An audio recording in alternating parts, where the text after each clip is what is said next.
On ne s'en rend pas compte, mais la plupart de nos relations reposent sur une peur silencieuse. La peur de perdre. Peut-être une personne, peut-être une opportunité, peut-être une image que l'on présente au monde. On s'attache, trop, à ce que les autres pensent, à ce que l'on croit devoir conserver. Et plus on s'accroche, plus tout nous échappe.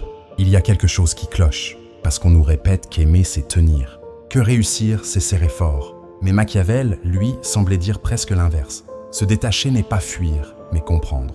Et paradoxalement, ceux qui osent se détacher deviennent souvent ceux que le monde finit par suivre. Avant d'aller plus loin, abonnez-vous et rejoignez-moi sur toutes les plateformes.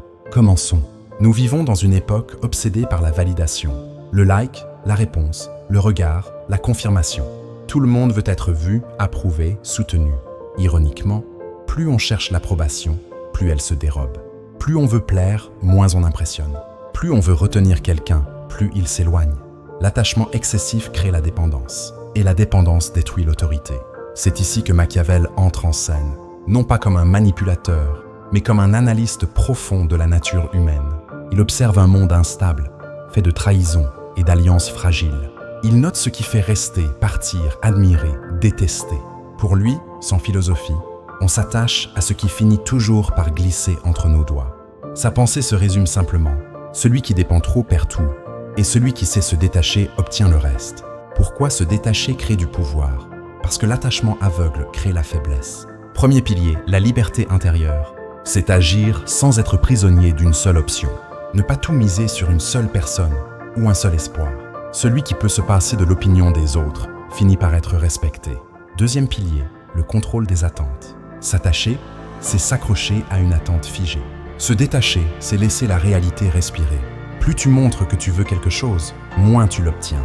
Troisième pilier, la valeur perçue. Ce qui semble rare devient puissant. Celui qui ne court jamais après devient mystérieux. Celui qui peut partir à tout moment devient important.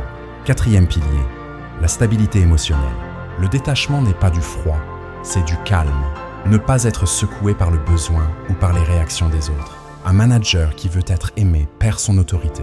Un manager qui reste calme, prêt à perdre une relation pour garder sa direction, finit par être respecté. Même phénomène dans une relation amoureuse ou amicale. La personne qui ne s'accroche pas devient celle que l'on recherche. Le détachement crée une gravité, comme un champ d'attraction. Le cœur du sujet, c'est la tension entre vouloir et laisser venir, entre tenir et laisser aller. Le détachement, c'est être présent sans être dépendant.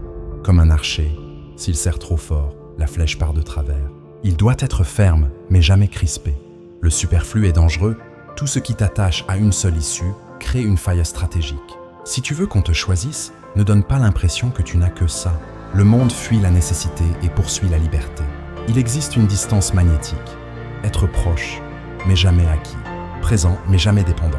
C'est cette distance qui crée l'autorité invisible. Comprendre ce qu'est le détachement ne suffit pas. Il faut oser l'appliquer. Comme en musique, connaître les notes n'est rien tant que tu n'oses pas jouer. Ose dire non, ose partir, ose attendre, ose ne pas quémander. Le pouvoir naît dans cette capacité.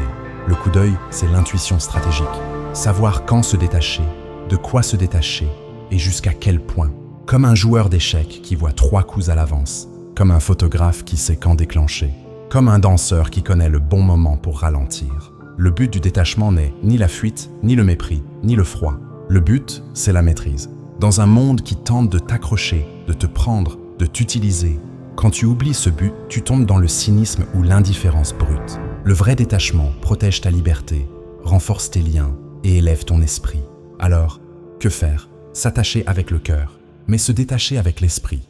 Le monde finit toujours par suivre celui qui ne cherche pas à le retenir, mais à avancer librement. La raison doit finir par l'emporter. Parole de philosophe.